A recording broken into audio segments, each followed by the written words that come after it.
Hello and welcome to Chatty AF, the Anime Feminist podcast. My name is Vrai Kaiser. I'm an editor and contributor at Anime Feminist.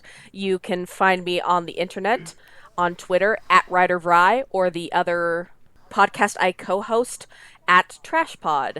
And with me today are Amelia, Lizzie, and Jax, if you guys want to introduce yourselves. Hi, I'm Amelia. I'm the editor-in-chief of Anime Feminist, and you can find me on Twitter at ActuallyAmelia. Hi, my name is Lizzie. You know me on Twitter as that nerdy Boliviane at Lizzie Visitante. You can find me on Twitter and Instagram of the same name. I used to write for Anime Complexion, but it has since shut down. You can find some of my old work republished on sojopower.com and my newer stuff on Black Girl Nerds and Anime Feminist. Hi everybody, my name is Jacqueline-Cottrell, or better known as Jax. You can find me on Instagram and Facebook and Twitter as @JaxJackAttack, and I am an entertainment media representative and spokesmodel for Noir César. I write comics, I discuss heavy topics that have everything to do with the overlap of Black culture and compared to what we do in anime and manga, and we're all about representation, so you should check us out at Noir César. Rad. And this week, we are wrapping up our watch-along of Michiko Hatchin. We watched the last 5 episodes, 19 to 24, and we're also going to be, as per usual, going over kind of our feelings about the series as the whole. So, I just want to check in with you all, especially you, Amelia and Jax, since this is your first viewing of the how are we feeling? I mean, just the sigh was perfect because it was just like I had to just go like, oh god, like it was way more intense than I was expecting it to. This was such a triggering series for me because of certain themes that I wasn't expecting. Everybody had been talking about it for years, and I mean, I felt like, okay, as a Black woman, I have an obligation to watch this because it was mostly POC people talking about this. So I loved watching it. I love watching through it. I love the discussions that we've been having about it. I love reading in between the lines and really dissecting what the series has done. Emotionally, mentally, I'm still a little bit bruised from certain parts, like if I think back to it. But for the most part, I would honestly recommend this anime because I like that it makes me uncomfortable, because then it makes me examine a lot of the stuff that made me uncomfortable with this series and things that I absolutely loved about this series. So I enjoyed it. How about you, Amelia? How are you feeling? I'm glad I watched it, and there was a lot I appreciated about it, but I feel similarly towards it as I feel towards Cowboy Bebop, I think. Where it doesn't tick the boxes that I want for a show that I'm going to rewatch and that I'm going to fall in love with. For those things, like an unambiguously happy ending is pretty essential. And while Michiko Hatchin has a positive ending, I'm not sure happy ending is the right way to put it. And it's a complicated series, and I've really enjoyed it. But yeah, it's those last few episodes in particular were quite full on. And actually, the last few episodes were probably my favorites because that's where it gets really linear and focused, which I usually much prefer than kind of jumping around more. But there was something about it that was just really bittersweet, and I always really struggle with the bittersweet. But I was happy with how it ended. It felt really appropriate, I think. How about you, Lizzie? How are you feeling? This is your second time through the series, right? Yeah, and I think for me, like, I had a lot of feelings. I remember some of the feelings I had afterwards where I felt very bittersweet. Like, we've been through a long ride with the show, and you go through a lot of feelings, and at the end of the day, I guess I hoped, like, my initial thoughts were, like, I hoped for the best for Michiko and Hatchin, considering they were just in a world that wasn't kind to them. And upon the second viewing, I feel like my feelings about my original feelings haven't changed much. But if anything, there's a lot more things I think I did appreciate a lot more this time around. Like, I got to really pay attention to other secondary characters that I didn't get a chance to as much the first time, like Atsuko and Satoshi, and I feel like I was able to really look at them and really feel a lot of feelings towards them, especially for Atsuko. So yeah, like it was bittersweet it's definitely not a show like you can. It's not like where you can just easily put it in your computer or whatever to rewatch, because it's a tough watch, right? Mm-hmm. It's not something where, you know, you have a hard day at work and you just want to watch something that makes you feel good. You know, so it's one of those things it's a show you have to pay attention to, right? Just so interesting because, like, I think Yamamoto described it once, and she was like, I want to make this show for working women who, like, want to come home and have a beer. Yeah. And, like, that was the audience she had in mind. Yeah. I can see how Michiko and Hatchin would go well with beer, to be honest. Yes, and fried chicken. I remember that interview too. Like, I think she went to Brazil and just like had that inspiration about what the kind of show she wanted to create out of that, and you know, something that mostly working women can relate to and identify with. So, and I think she did a good job in capturing a lot of nuanced layers of the women in the show. You know, so. Yeah, I wanted to, I guess, start with that idea of this is something our commenters have mentioned, and something that I did a little bit of Googling on. Lizzie, if I'm wrong, please correct me. But this idea that Michiko's last name, Melandro, is kind of connected to this idea of kind of a free-spirited, badass folk hero sort of character. And it feels like there's an attempt to create that here with her, and with that ending, and the idea of this as sort of an omnipresent folk hero always journeying across not fantasy Brazil. And I guess I just want to talk about that ending a little bit. Yeah, I can definitely talk about that. I mean, I actually know the comment you're addressing, because I did read some of the comments, and since I'm not from Brazil, I don't know how, like, I can't speak on that much, but I definitely think it's an interesting way to look at Michiko's character, and the overall feeling I got like watching the finale of the show, like how oftentimes I might as well just go to my notes, because I thought we were going to talk about this last. The relationship between like our women and elders, like when I saw Michiko and Hatchin have their moment in the end, it just reminded me of how, like, when I see Michiko, an adult Hatchin, with her own child, I'm just often reminded of our elders. And I'm using elders here to kind of be a catch-all for our women and like trans and non-binary elders, who are often the ones who take care of our families and community. And I felt like they're off when I saw that moment, they're often the pinnacles of our strength in order to keep going in a world that's not very kind to marginalized folks like us, right? So so it was just very, I still really love that moment, because in the end of the day, like, what the show shows us is that we live in a really, really fucked up world that's like cis heteronormative patriarchal, but in the end we have each other's back, and it's thanks to like folks like Michiko, and hopefully Hatchin would be to her own child, that kind of they give us the tools to navigate the world, and we hold space for each other even if like no one else will, right? So, and I like the idea of like Michiko having to be that folk hero in a way, because that tells me how much she's very loving, and how much she's done for Hatchin, who she now sees as family and way more important than whatever her crappy relationship was with Hiroshi. We'll get to Hiroshi later. Trust me, I have a lot of intense. I have a lot of intense feelings for him. So let's get that ending. Like, it did feel very unreal. Not in the sense that it wasn't real, but in the sense of, as it cuts to black, right? We see this silhouette of her in a distance. From what we can tell, she's wearing the same clothes as she was wearing before she went into prison, 10 years earlier or something. So she's still in the hot pants and things like that. She hasn't aged at all. And we don't get to see an image of a more mature Michiko. We don't get to see the aftermath. And it almost felt a bit romanticized, because Michiko, like, right throughout the series, is not a romanticized character. She's very flawed. Yep. She's very problematic. That's why she's such a great character.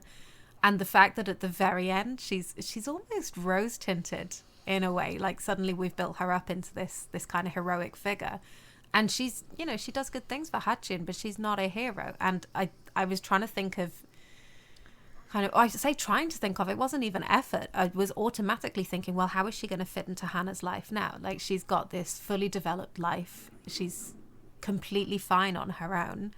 Fitting Michiko into it will actually probably be a challenge for her. And we don't see any of that. And that's fine. That's not the story that they're telling here. But it makes perfect sense with the idea that she's built up into this more mythical figure, almost, than the real human that we spent 20-odd episodes getting to know. I don't know. It felt weird to see Michiko and Hana's interaction at the end. It felt kind of, I don't want to say it felt forced. Like, it's, like you guys said, it's kind of bittersweet. But at the same time, it's just like, you know she'll be okay on her own. So, I mean, I really don't know. Like, I like the analogy to the Cowboy Bebop ending where it's kind of like, well, what now, I guess? It's like, you can't be happy the series is over, but at the same time, you still feel kind of shafted. So now you're left with these feelings. You're just like, okay, well, how do I look at this in a way where I don't quite feel so shafted? Because, I mean, it really did feel like Cowboy Bebop all over again, like the ending. It's like that uncertainty, and I don't like the uncertainty, and like Amelia said, I don't do good with bittersweet either. I like absolute resolution, or as close to an absolute resolution as possible, and I feel like this just didn't give it. So that's where my feelings are at this point. I think like with that, it's just, I see that Hatchin felt very empty in her life. I mean, she was fully okay. I mean, she has a job, she's secured, but you notice that there's just a lot of, it's just, she just didn't feel that complete in the end. I mean, she has a kid, and she doesn't really have any very tight grasp, high view of the men in her life either. Like, the father of her child bounced in like 3 months. Like, her dad left like her pretty young from what we can tell. So like the only stable thing in her life was Michiko, and like I guess I found it kind of in a way sweet that she decided to sit down one day and write her a letter to kind of update her about what's going on with her life since then. I agree with that. I really appreciated the relationship they built. I mean, that is true found family, and the fact that they spend this whole series in pursuit of a guy, and then they get him, and then he's not even worth it, but they still have each other because of that journey to find him. Like, that was really meaningful, and that felt like a really positive ending. Yeah. But I completely feel the way Jax did, I think, where you get to the end and you're like, I wanted something a bit more substantial, but again, that's not necessarily the story they were telling. That's just the kind of story I personally like to see. So it did feel like it got to the end and then it was dead stop, and the things that you might find rewarding are not gonna be there. But I appreciated that we actually got to see that, like, Hannah a little bit older, though. We got to see that she grows up and she is okay. And I'm not sure I agree with you that she's not got anyone or anything. I don't think she shows us a lonely life. I think she shows us a capable, competent life. Yeah, but yes, it would be improved by having Michiko in it, because Michiko's the only family she has now. Yeah, I mean, you said everything I wanted to say about Hiroshi, which is not much to begin with. It's like in my note, he doesn't deserve that. Like in my notes here, I just literally wrote he was trash. Let's move on. That's like that's all I have to say about him. I have nothing smart. I love this shit. I love this shit. I think a thing that I'm discovering watching Yamamoto series with other people is that her work tends to be a little bit alienating if you're not like super jazzed about the structural plays that she's doing. Like, this happened when we did the Fujiko Mine retrospective, where D ended up in kind of the position you and Jax are in, Amelia, where she said, I can appreciate what this series is doing, but emotionally it leaves me a little bit cold because of X, Y, and Z.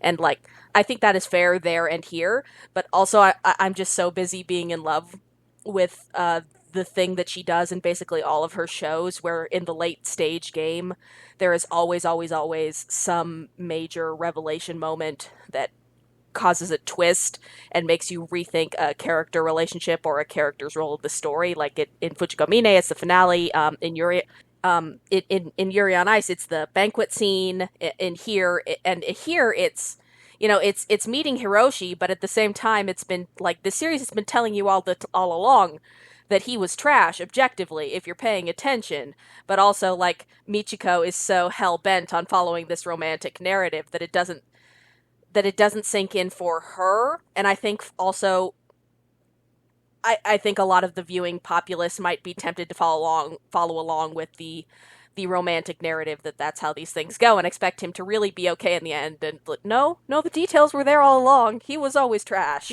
I totally expected him to turn over a new leaf. I totally expected him to be there for Hannah. I was genuinely surprised when, like, a minute later, she's like, yeah, he was gone. She does it. Yeah. And she was not even invested. Hachi was not even invested in that whole thing with Hiroshi. Nice. She is the only, like, I really love that moment when she's like traveling with Satoshi for a bit, where like Satoshi, like, we'll get to him in a bit, but he's reminiscing about his friendship with Hiroshi, and she breaks it to him like, no, Hiroshi is not the guy you and Michiko think he is. In fact, he never gave a shit about any of you.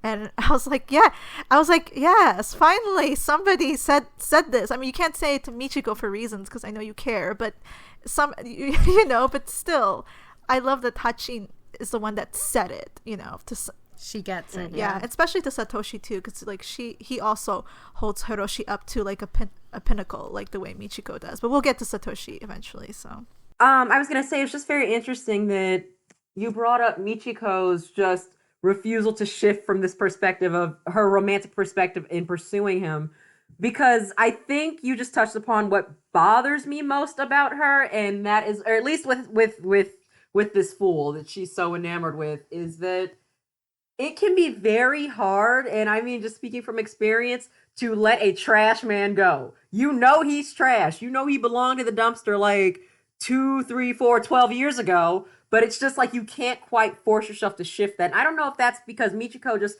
has this almost savior adoration of him where she can't quite let him go.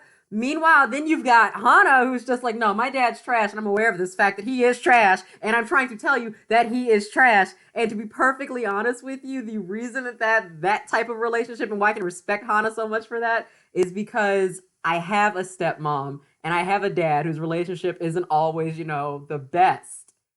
And so it's just like, listen, stepmom Sheila, I guess, Michiko, I really appreciate everything you're doing, but do yourself a favor and just stop, because he's trash. And it's just like, it's interesting because Hana's always the one who calls it out. And you're right, it plays up. He's trash.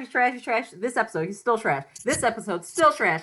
This, maybe not so much trash, but still overall trash, like, bye. Like, and then it gets to the end, and it's just like, you really are shocked. Like, you want to have hope for him, that he'll be better, and there'll be something that will trigger this, that one little hope, and then it's just like, well, shit. And it's just like, you can't be mad, because, like you said, the signs were there from the get-go. So it's like, it's such a hard pill to swallow. But at the same time, it's just like, well, the signs were kind of there, it's just, we just didn't want to kind of pay any heed to them, and just, we kind of hope things would get better, and they didn't. And I think that's pretty much how Michiko's relationship with this idiot played out the entire series. She had that hope, and despite the obvious signs, even the ones from the direct descendant of this trash, she was just like, nope, I'm just gonna hope for the best. So it's that one little hope that I can't hate Michiko for, because I know that feeling.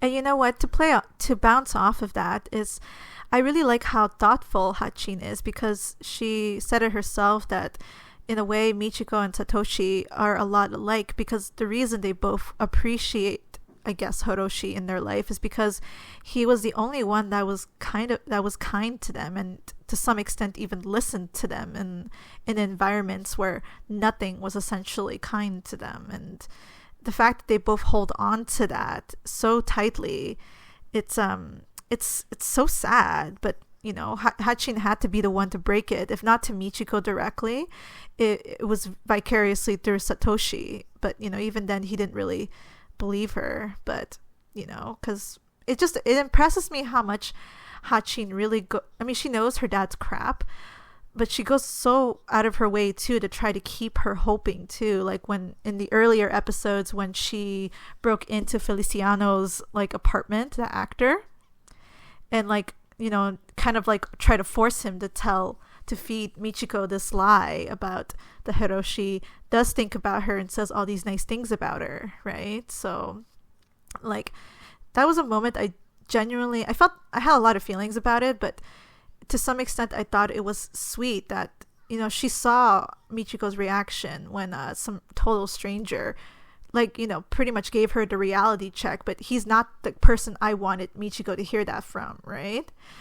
And Hatchin really went out of her way to keep her hoping, and I thought, wow, I mean, she needed to hear it, but it wasn't from this random stranger, and like, she needed to hear it from Atsuko, which we'll get to that later, and I'm glad that comes back later, but I just thought it was so incredibly sweet to some extent that Hatchin did that for Michiko, because she didn't have to. I mean, I can't believe she outbeat chasing after a car, but she did it. I kind of love that scene because, like, there's this recurrent theme throughout the series of the disjunction between fantasy narratives and the real life, which is in some ways tied to this idea of men will fucking let you down and relationships with women will sustain you. But so just this idea that after all these, like, this is the guy who is on the soap opera that has been shoving down this narrative of stand by your man and he'll come back to you, and it's all very tragic and romantic. But then, you know, Hatchin is able to repurpose this guy in a way that she knows will be this sustaining fantasy, because sometimes we need fantasies. They sustain us in a terrible world.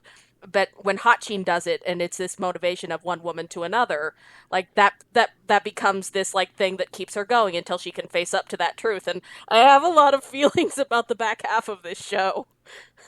Yeah, like, I'm so glad you touched on that, because one of the things I really liked that in that episode they used the theme of carnavales. Mm-hmm. And I can't pronounce it in English. I mean, I could, but the image that comes to mind for carnivals in English is different than when I say carnavales in Spanish. Mm-hmm. But I like that the backdrop was there for that, because the history of carnavales is really, depending where you go in Latin America and the Caribbean, it's different, and depending like where you look into. But some carnavales date back to the Inca Empire, and some of these festivities like were a tribute to like Andean spirits, particularly Pachamama. And there's the whole festivity behind it that I always found super fascinating. In the context of Brazil, I know that the origins for the carnivals in Brazil is different on some accounts, but one of the things I do like that it highlights, like, it's a mixture of indigenous, Afro-Indigenous, Black, and Portuguese Catholic traditions. Mm-hmm. And in those ways, carnavales were used as a form to talk back, especially for Black folks, against like the rich white Portuguese class, right? And the reason I bring this up is because I like the whole point of carnavales is a celebration of dreams and different cultures and spirituality, right? And like Vrai said, that we talk a lot about like dreaming, and especially dreaming for a better and safer world in our current realities. So I really like that this was in the whole backdrop on that episode that we're talking about, because it just because there's a whole narrative about the anticipation for carnavales, which really correlates to our own excitement and optimism for the future. And I think that's the theme we've talked about a lot. Like, we have to have some kind of dream or fantasy to give us like hope for our own personal futures, and I just love it. Like, there's this anticipation there for it, like all the time, you know. So I mean, I have issues with carnavales in general on another thing entirely, in terms of a lot of it can be anti-Black as hell, appropriative of indigenous like clothing, depending on where you're looking into in Latin America. In my neck of the woods, like, there's a lot of blackface, and oh god, it's a mess. It's oh god, like, carnavales can be a hot mess when you really look into it. But I like that this was there to really highlight Michiko's feelings of joy and hope in the end, while everyone was celebrating like carnavales around her, especially after Hatchin did the thing with Feliciano in order to give her that hope and something to look forward to. I think I got off topic, but yeah. So No. This is all good and interesting context. I didn't want to interrupt you. yes, yeah. No, it's like, yeah. Honestly, if you even look into carnavales, like there's music dedicated to the anticipation for when the arrival of carnivals will happen, right? And it's such a thing. Like, folks really look forward to that, to want to be part of festivities where it's like dreamlike, especially when maybe you don't have a lot of things going for you in your life and you want this festivities to be around so they can give you hope for tomorrow or something. So Yeah, and kind of on the opposite end of that spectrum, we have Satoshi, who is this character kind of characterized by intense pragmatism, but also at the same time he's just like Michiko, but along a different life path. They're very strong foils of one another. Oh, Satoshi. God, where do we begin? Where do I begin with him? I have feelings. Motherfucker was also in love with Hiroshi, but toxic masculinity is my reading at the end of the day. Honestly, since we're talking about him, my feelings of how I originally felt about him hasn't changed much, in the sense that his death never sat well with me. Like, the way he died never really ever sat well with me. But this time around, I really liked seeing, in these last couple of episodes, we got to see a more vulnerable side to him than we did in the earlier parts of the episodes. And, like, I don't know, I appreciated that aspect of him in the end, and because we saw so much of his toxic masculinity throughout the show, that it was just nice to have those quiet moments that he had with Hatchin.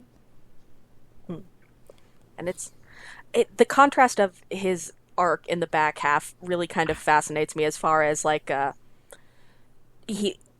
parallels they draw between Satoshi's relationship with Shinsuke and Michiko and Atsuko, because, like, you know, one ends in mutual respect, and Michiko eventually turns herself in and does things right because she respects Atsuko and her position and all the things she's gone through, and the other one ends in violence and murder and, like, that line of what happened. And I just, you're all assholes, but now I'm having feelings, how dare you.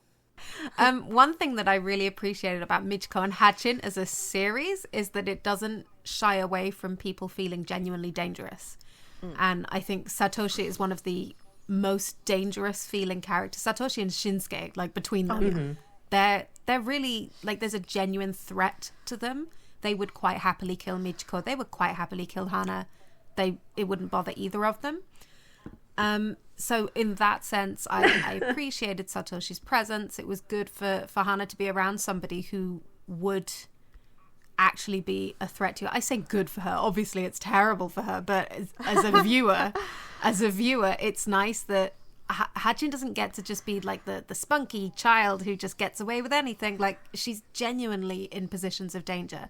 And the fact that you have characters like Satoshi really makes that feel grounded in a way that some series don't manage, where the child feels like invincible. And that's not the case, I think, in Michiko and Hatchin.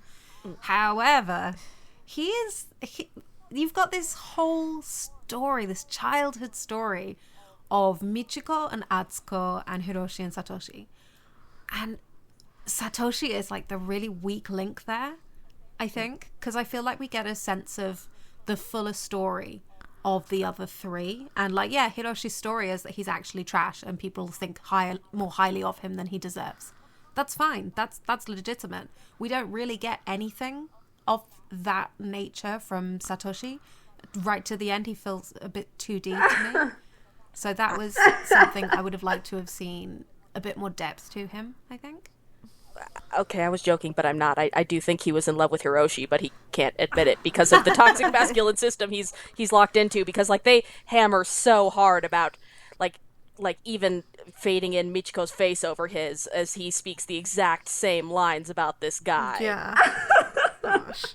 Like, I don't, maybe I'm imposing a reading, and that gives me a little bit more sympathy for him, despite the fact that he is a genuinely fuck-awful person. Yeah.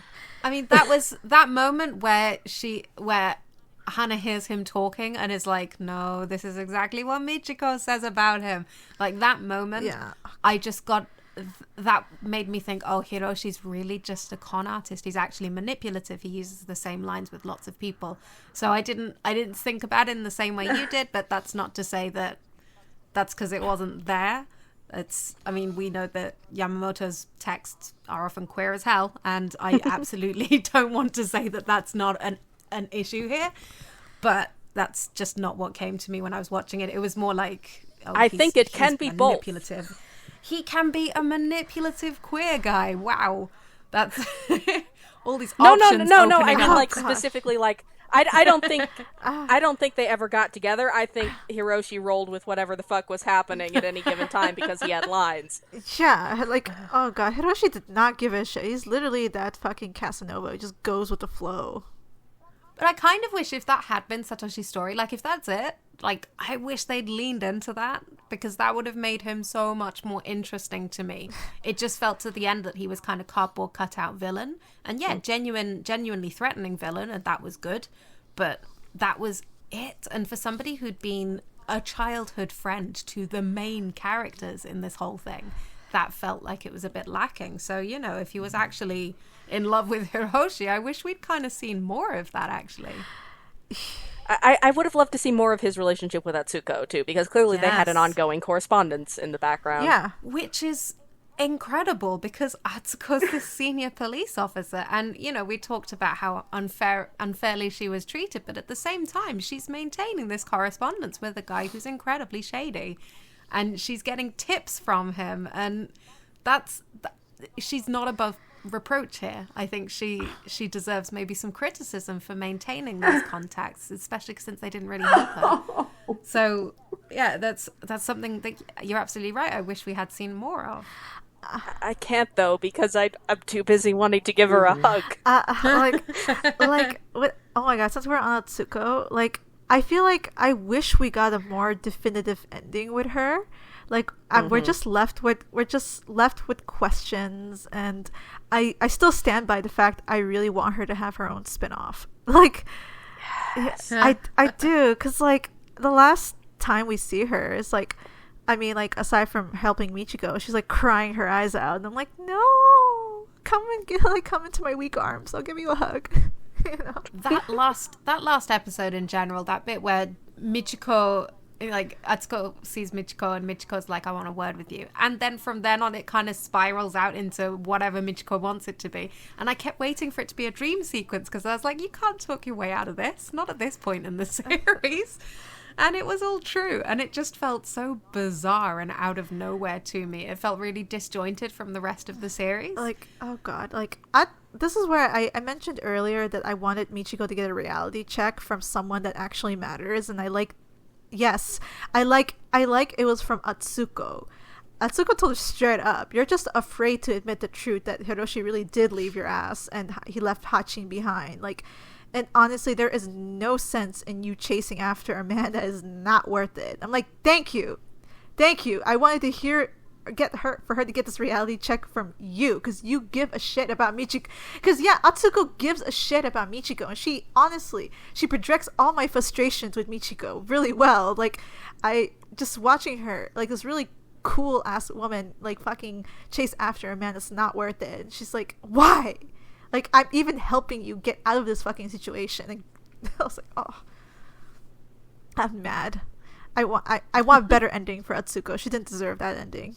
Oh, right, because I just wanted to play off what Lizzie had said, because Atsuko is that kind of outside perspective of, why are you bothering with this fool?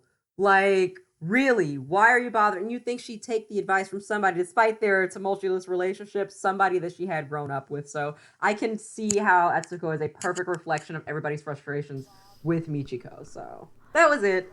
Yeah, I always feel so bad about the train derailing episode, because it's so important, and it's like the most Man Globe episode, because Man Globe is sadly closed now. They went bankrupt, and makes me sad, because they used to greenlight a lot of really weird, interesting projects like this, and House of Five Leaves, and Samurai Flamenco, and Gangsta, and just a bunch of really unique stuff. But they always had budget issues, and oh my god, some of the animation in that episode, it's not perhaps worthy of the incredibly dramatic revelations going on there. Oh gosh. And it doesn't help, like the music that plays in the background when Atsuko is crying her eyes out. I mean, Portuguese and Spanish are like, they're different languages, but they're kind of similar. But the song was so sad. I was able to understand it. It was essentially about the song singing about solitude, and I was just like, oh, stop. It's like, I was like, stop. I know she's lonely and sad right now, but you don't need to like scream solitude in the background and make me feel any sadder. It's like, stop. It's like, no. I'm still mad. I really want a better ending for her, but okay. I mean, I too would like more closure for Atsuko. I'm not like, I'm okay with it, I guess, because like a lot of her frustrations were about, like, figuring out this balance between her relationship with Michiko and like her professional issues. So like the fact that she agrees to help Michiko and then Michiko turns herself in willingly at the end is kind of what she wanted, but also like there was so much character there that we could have still gone into. Yeah, we could have. I was kind of okay with Atsuko's ending. This was probably the one I didn't have an issue with, because it felt, as you said, that what she wanted the entire time, she's pursuing her quarry, which was Michiko, but also right before she actually gets what she wants, she gets a little bit of separation, she gets a little bit of emotional distance, and that felt to me like the conclusion of that arc in a way, was where she was able to give herself that distance, which is much healthier for her. She kind of grieved losing Michiko. She grieved the loss of what their relationship had been or could have been, etc. And then she was able to get back to her job, and she ended up in a positive place with Michiko too. And that felt like a really good conclusion for her, because we don't see anything else of her life. We just see her job and her relationship with Michiko, and I felt they were both rounded off pretty well. Unpopular opinion, I think. I just love her so much, is that I want to spend more time with her. I would watch an Atsuko spin-off series in a heartbeat. Yes, please. I need this. Like, the anime gods need to listen to this podcast. I mean, again, Man Globe is closed now, and it's been literally 10 years since this series came out. I don't understand how a company such as Manglobe could have gone under when they just have produced anime unlike anything I have ever seen. I hate it. It's like reading a one-shot fanfiction that like you never see the ending to, even though you know there's so much perspective for it. Bring Manglobe back! Oh my god, I'm in mourning. It's like CMX, the U.S. Manga distributor that wound up closing their doors because they brought over really fucking great classic shoujo, but only like 6 of us were buying them, so they couldn't keep it up. Exactly. It's a problem. Oh gosh, that's so sad. I mean, what else is there to talk about? I guess. You mentioned on the notes that you wanted to talk about the police brutality element, which is, whew. I think I wrote that actually, but I'm sure that both Lizzie and Jax will have things to say on this. My point was just in the episode where Michiko's on the run and the police are chasing her, and the police shoot someone thinking it's Michiko.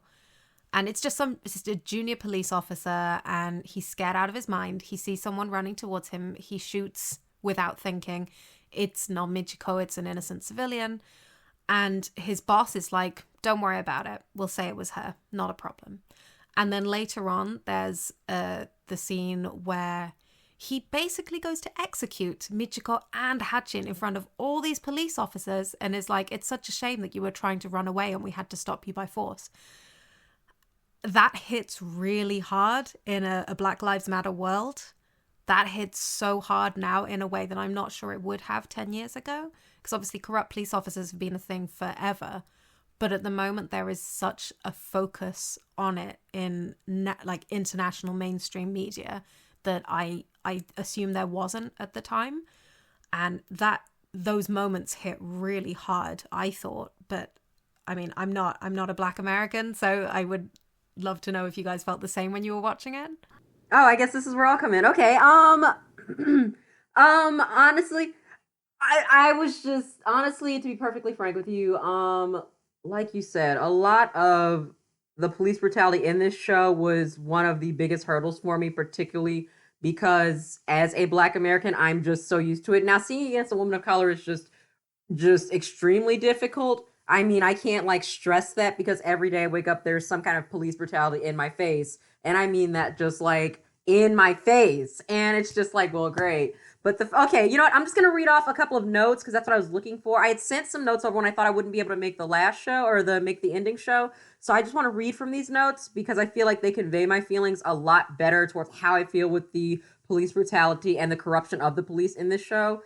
And that is regarding the Black Lives Matter portion. I wanted to say that the connection between this show and the violence against Black women by police was a very easy and triggering one for me to make. I cannot stress the extreme level of distrust I have for police officers, even to help me with my life, be at risk. Inviting police into my space means I just may be the one who shot instead of the assailant, and even if I do get just a smidgen angry, I'm likely to be killed for being a threat because it's all my fault, even when I'm in the wrong, even when I'm in the right, but the cops would rather silence Black women than continue to let them speak the truth about what actually happened in that scenario. And this is where I'm gonna like hold off right now, only because just seeing that junior idiot cop, just seeing the cop basically saying, well, we can blame her for it, like that pissed me off to no end. Like I got hot and angry. Like I really did, because it's just like, I'm not surprised it happens. I'm aware that it happens. This is in my face every single day. But just to see it in just such a frank and blatant way, when I already knew that these cops aren't shit, point blank, like it was just like, wow, are you kidding? And it really just blew me away because, I don't know, maybe it's just my genuine distrust of cops, but I'm going to go back to my notes because it's the exact same thinking Michiko has to endure with the punk-ass cop, and it was very hard to sit there and know that if Michiko had been gunned down, society would have been first turning the blame on her while supporting the cop. Like, Michiko has no out here. That's what I started to originally think. She had no out with the cops. I was honestly expecting her to die by gunfire. That was one of my predictions for the end of this show. Because that's my reality of it. You have a wily brown woman who is constantly on the run from the cops, and like you see this in every single day. I'm like, I didn't expect her to make it through the end, to be honest with you. To be perfectly honest with you. Like I said, I have a lot of feelings on this, but I will say that when it comes to the current times, that it was the interaction through the series it was the interaction with the police that continued to kind of stay under my lens while watching this show. So I would definitely say any interaction with the cops, especially towards the end of the series, was just really emotionally and mentally overwhelming. And it was just, there were a couple times I actually had to walk away because I'm just like, I can't deal with this right now. I really cannot deal with this right now. Like, and I thought, and you would think, oh my God, it's fiction. Why are you so like, I'll go ahead and just use this word because I hate when people use it jokingly.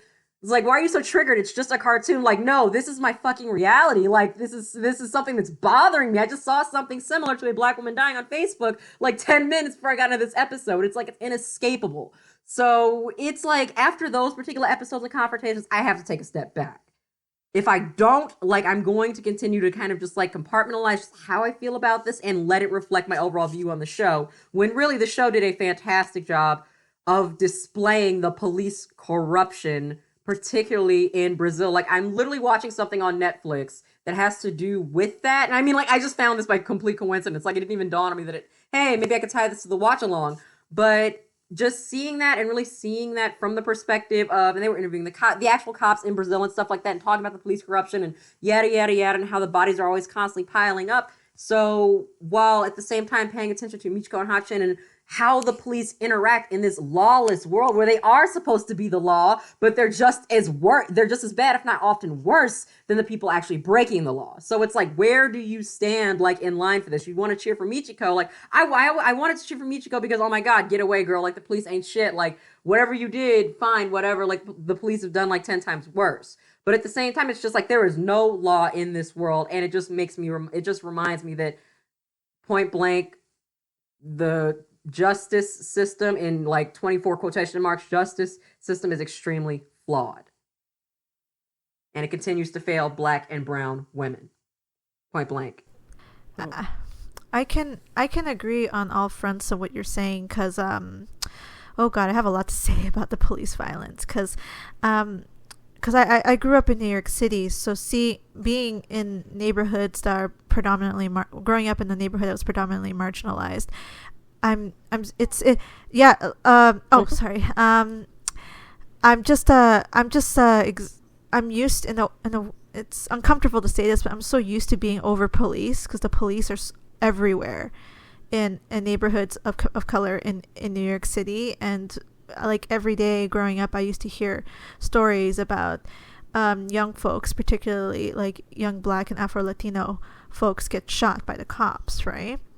And there's no trust with them. Like I always feel genuinely uncomfortable being around the cops, and now more than ever when I know, like hearing from my mom, because I live in Toronto now, how like militarized New York City has become in a lot of areas, that it's just like I've heard from friends, like they use a lot of really creative ways in how to keep each other safe, especially now under this asshole's America. I'm not saying his name because I want to feel good today.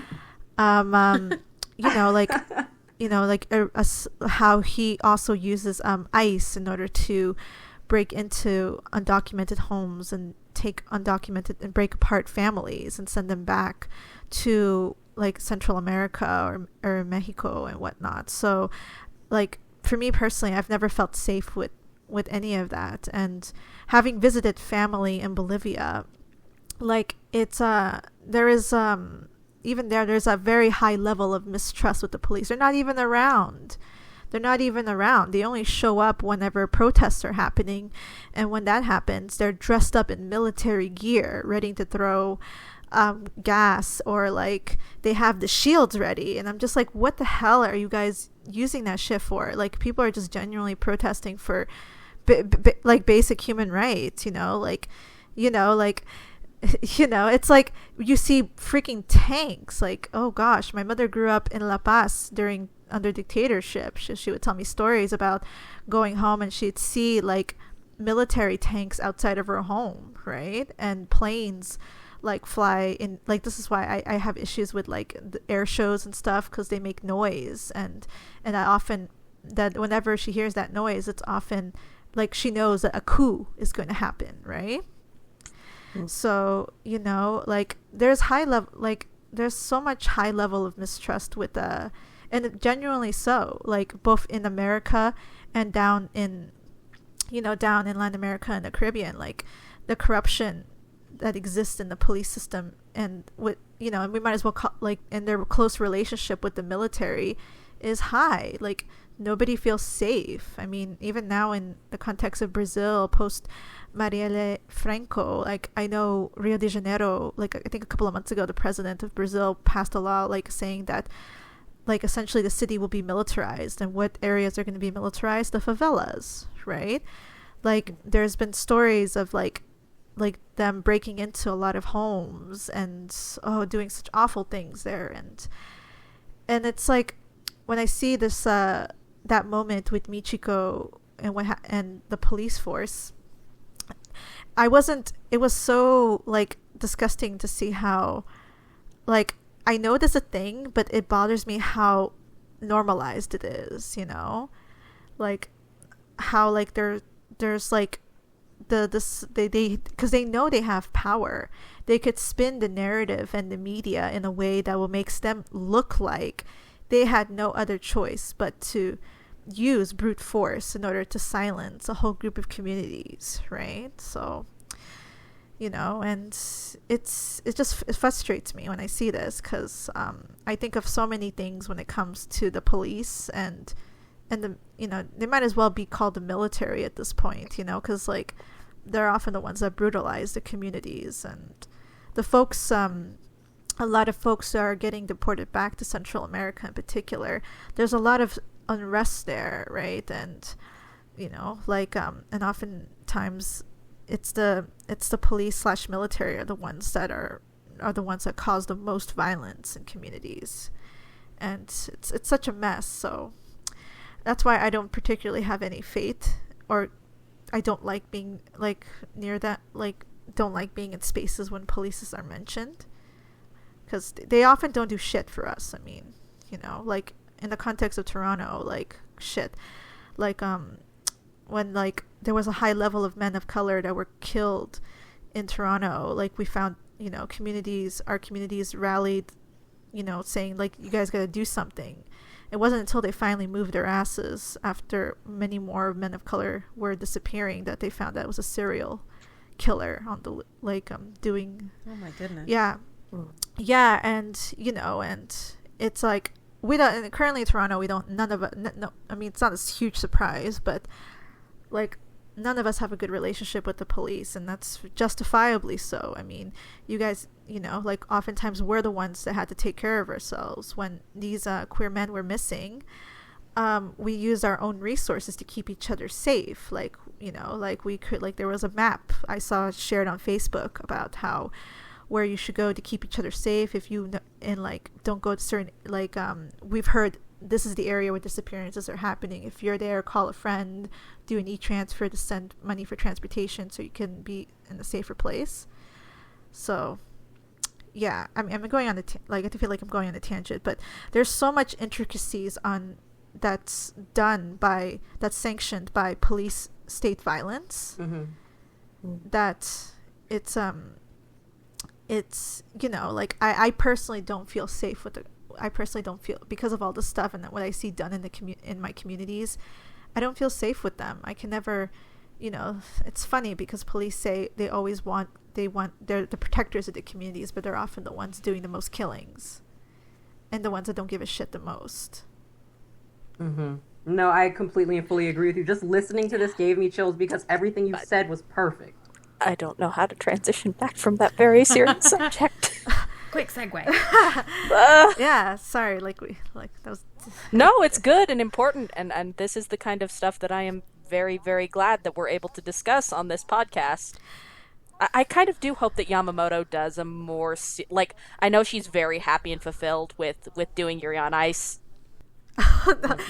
Yeah, because it's so intricate, because oh god, like I'm also coming from a place where I have friends like, yeah, because I also I have a lot of friends who are children of refugees, right? And I've heard stories about how, you know, the dictator, like when, you know, when Pinochet, like with the support of the United States, like, you know, like brought down Salvador Allende, you know, and how that was like living under dictatorship. And I have friends from El Salvador, and you know, and the civil war that happened there, that was also funded by the United States too, right?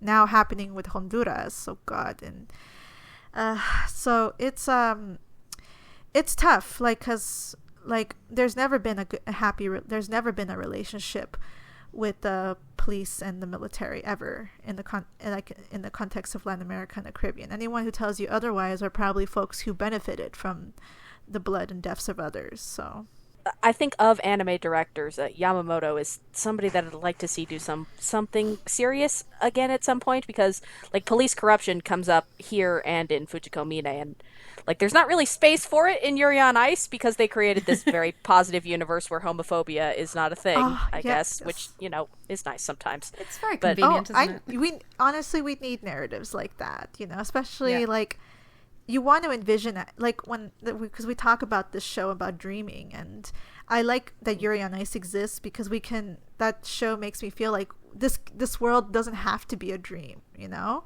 like living a world free of homophobia, transphobia, and everything. Like we can have this space where like all our who we love and our identities and whatnot can be accepted and embraced by everyone.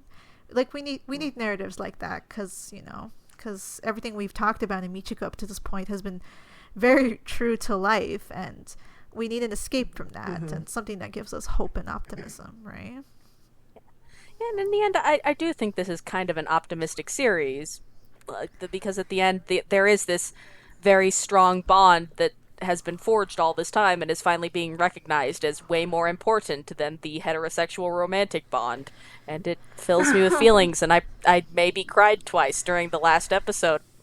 I'm not sure optimistic is the right word. I know what you mean. It does feel like a positive, heartwarming ending, but optimistic sort of suggests hope for the future, and I think that's the bit that's kind of lacking here. We see Hannah kind of repeat the mistakes of her elders. She falls for a guy who's no good, and she ends up in a position where she's got a bit less freedom as a result of it. Well, yeah, but like I think Yamamoto is all about incremental change because, like, she falls for a dude who's an asshole and dumps her 3 months in, but she doesn't go chasing after him. She realizes, yeah, fuck that guy, and she raises the kid on her own and has this job and this steady life. Yeah, it's a very low bar. I think she's also not being abused by the end of the series, but I'm not sure I'd consider that optimistic just because that changes there. Yeah. I do know what you mean, and I don't want to diminish that because it is actually I'm with Jax. I totally thought Michiko was dead. I was so sure she wasn't coming back, especially when she's doing this whole thing where she's saying to Hannah, like, she's doomed, this isn't goodbye. Right. I'm going to see you again. You never say that. Not in a series like this. She's doomed. So it is actually. You know what's funny? It totally felt set up for that, didn't it? But that's not how it goes. I kind of question how she got out of prison. I mean, I imagine all the charges laid against her should have put her away for life. I'm like, I kind of question in the end, like, wait, how did you get? You know what? I don't give a shit. It's like, like my headcanon was that Atsuko probably negotiated for her for turning herself in and good behavior. I like that. I wish I would have seen that though. It's like, they would have had to get her cleared of the murder charge. That's the only thing. That's true. But then again, but that just means that they managed it because there's no way she would have got out of jail after 10 years if she'd actually killed someone while being chased by the police, right? And wouldn't she have been charged more too after multiple attempts of escape? But I don't care. She's out of jail. They have their she's out of jail. Happy. They have a happy ending. We're all very happy to see her. I know. It's like I guess that moment, even though I know folks want more from it, and it's totally valid. But I liked in the end that Michiko and Hatchin will hold. They're there for each other and they'll hold space for each other in this world that's not very kind to them. So that feels complete. And even though I said that, afterwards I was thinking, well, how's it going to be when Michiko's actually there in Hannah's home and there's not enough space? And even as I was thinking that, I was like, that won't be a deal breaker for them. Yeah. They're going to figure it out because they have this bond now, and that is more important than anything else. And she's going to be like a grandma to Hannah's baby. The thought of Michiko as a grandma is just too weird. I need that, though. It feels like a lifelong bond between them. And it feels like that's not going to break. That's not going to end. They are committed to each other. Yeah. And that was a beautiful note to end the series on, especially when I expected death. So. Yeah. Like, I had no idea how this was originally going to end when I first watched it. And to get this ending was like, okay. I like this. It doesn't. This is okay. This is okay. Like, I'm not totally shattered. That's good. Yeah. I did expect more of a Cowboy Bebop ending, which is more final and it is more tragic, and that's where I thought this was going. And I am pleased that it didn't do that. So I have my preferences for the type of ending that I would have liked to have seen, but I think this is perfectly satisfactory, and I think it's completely in keeping with the rest of the series.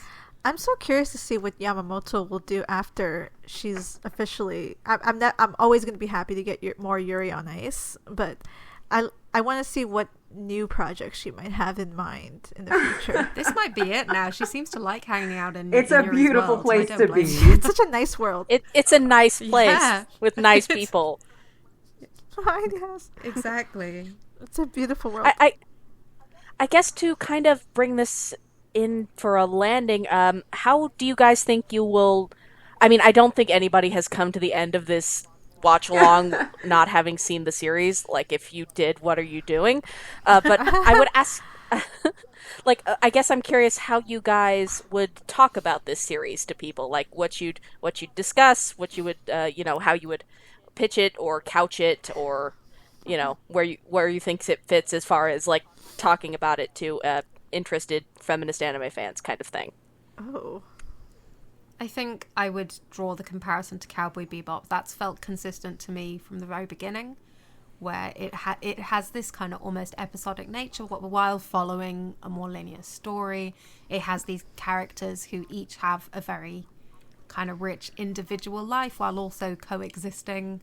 And the ending completely felt in keeping with Bebop's ending. And that, I think if people liked Cowboy Bebop and they said that, then I'd suggest Michiko Hatchin as a recommendation to them, and I would mention the fact that it has these female leads, a diverse female cast, and I would absolutely just mention the fact that it is a brown cast, and that's still so rare, and that's something that I never stopped appreciating watching it right through, just seeing characters who look a little bit like me. Like, that's rare and pleasant, and I thoroughly enjoyed it right the way through. Funny enough, I was actually having a conversation about my niece the other day about this, because like, how would I pitch it to her type of thing, because she knows about the podcast, and I was like, this is tough, because I know the kind of stuff she likes, but I definitely would say this show is very character based. I mean, it has action, it does have action, it does have all these cool hijinks that you would expect, but it's very like, I found that the show is very personal in a lot of ways. Like, this character, the show is about Michiko and Hatchin, and you get to know them as characters and grow closer together, and in the end, like, you really feel like you really like them. I mean, they're complicated characters, but you really come to like them in the end, and I highly recommend it. And plus, this is one of the very rare shows where you get to see black, brown, and brown characters, especially women characters, at the forefront, and I think it does really well on that front, so, and there's definitely a lot of, like, things to talk about in terms of, like, queerness in the show as well, that I think a lot of folks would value. Well, I would pitch the show, honestly. Okay, I would pitch the show as honest. Let me think about this, because I was really trying to, okay, if I could pitch the show to somebody who is, say, a fan of, actually, you know what? I'd pitch this show as kind of a foil to what's going on in our world right now. So if you can't quite handle what's going on in the real world right now, maybe a fictional version of this will maybe kind of help you kind of cope with what's going on. I would pitch this story, though, to probably definitely my older girlfriends or older just people in general. I wouldn't let any of my nieces or nephews under the age of 12 watch this show. Maybe 16. I feel like that's pushing it. And I would definitely say all women of color need to watch this show at least once. For however it may make you feel, I just feel like this is one of those shows where, yes, you don't get the experience of seeing brown and black women and women of color just interacting in this way, and a woman is a power force, while also seeing that there's kind of some kind of, how do I phrase this? I'm so bad at summarizing. I would definitely just recommend this to, TLDR, I'd recommend this series to anybody who wants to see something very different, something very unique, something that you can connect to the here and now, something that has just about everything, for better or for worse, and something that makes you think. If you want to think, then this is definitely a show for you. And if you want to feel, this is a show for you. But it's like, you got to kind of open yourself up to those feelings and then kind of examine why this show will give you the feels. But I would recommend this show. Probably not as big as I would some of my other favorites, but if somebody were asking me about it, I'd give them an honest response about it, as far as saying, yeah, it's interesting to watch. Here are these points about this show. This is the character development so far. If this is your kind of thing, then go for it. Just really don't go into it expecting a fallout happy ending, because that is not where this show goes.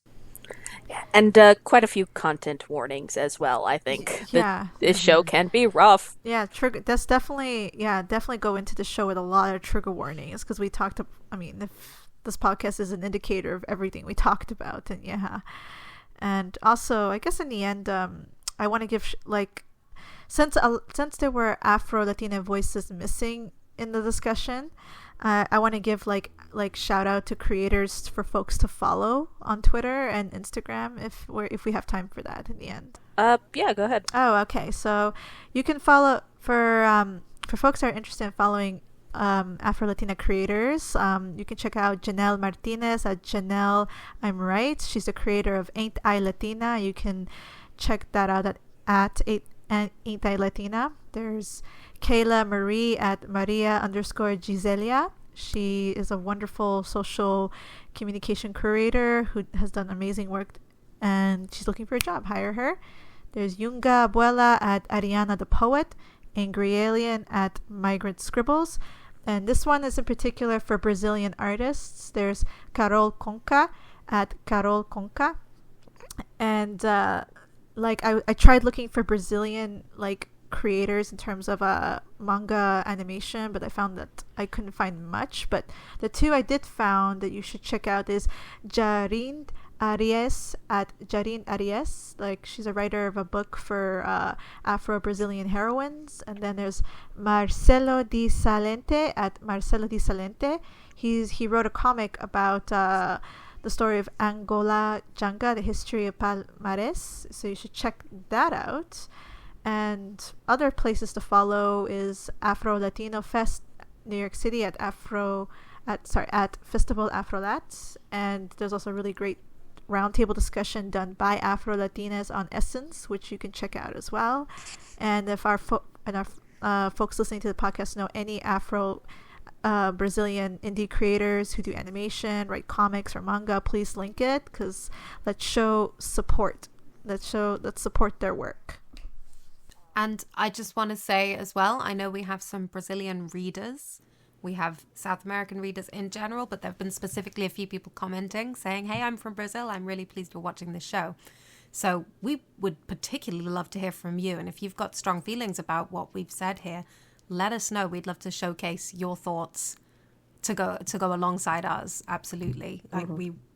We really did want to have, ideally, Afro-Latine participants in this podcast. We really wanted to have more voices, and potentially it's something we could come back to in a future with new guests saying, hey, what did you think of this series? So please get in touch, tell us what you thought. We'd love to know. But I do want to really say again, thank you to you, Lizzie and Jacqueline. I've just been so pleased with this entire watch along, and a lot of that has been the really great insight that you two have brought. So thank you so much for agreeing. And thank you and Vrai, Amelia and Vrai, for creating this space to have Jacqueline and I to come in and talk. I mean, this is so needed in the anime community. So I'm glad that we can have really deep critical discussions. Thank you guys so much for having stuff us. that we like. So thank you. It's a pleasure to listen to them. So we're really grateful for you making the time. And again, this is no small commitment. I mean, we meet kind of 4 consecutive weekends essentially, and it's quite a lot of time for you to take out of your schedules, and we're very conscious of that, and we really, really appreciate it. So thank you so much. And thank you so much, listeners, for following along on this series. If I'd love to have you guys back sometime. We've had discussions about that, and as always, listeners, we want to know what you thought of this watch along, and as Amelia said, particularly those of you who are Brazilian, South American, we'd especially love to hear your thoughts on the series. And I think that wraps us up. So thank you so much for listening to the podcast. If you liked this episode, you can find more of watch-alongs and retrospectives and season mid-check-ins and season wrap-ups on our SoundCloud. You can find us on patreon.com/animefeminist. That's the one that pays the bills. We are very close to finally being able to break even with our funds, which is... I think we will have done it by the time this podcast comes out. I'm delighted to say, but we do still need to give ourselves a little buffer, so please don't take that as we're dropping all calls for funding. We still would like to have more funding, pay more people, do more work. Yes, we'd love to be able to put out more content and pay our writers more money, and it would be great. Yes. And we really appreciate, if I know a lot of people think $1 a month isn't much, but 10 people giving $1 a month is the kind of thing we appreciate, and those are the people that stick around and form the bedrock of what we've been able to do with this site. So thank you. If you want to find us on social media, you can find us on Facebook at facebook.com/animefem. You can find us on Tumblr at animefeminist.tumblr.com. I run that one. It's gay. And you can find us on Twitter at twitter.com/animefeminist. And we'll see you next time, AniFam. Take care.